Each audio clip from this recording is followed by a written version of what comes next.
పారాయణ చేయండి, చండీ హోమం చేయించుకోండి, ఇవి చెప్తుంటారు.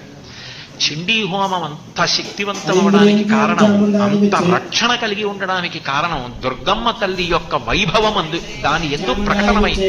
అందుకే దాని పేరే దుర్గా సప్తశతి. దుర్గా పేరు కాదు, దుర్గా అంటే ఏ శక్తుల యొక్క కూడిక కలిగితే దుర్గ అయిందో చెప్తుంది. దుర్గా అన్న మాటలో దకారము, ఉకారము, రకారము, గకారము, అకారము కలిస్తే దుర్గా. ద అంటే దైత్యనాశనం.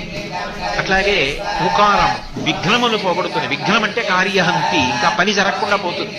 అట్లా జరగకుండా పోయేటట్టు చెయ్యగలిగిన, విఘ్నములు తొలగించగలిగినటువంటిది ఆ దుర్గాలో ఉకారం.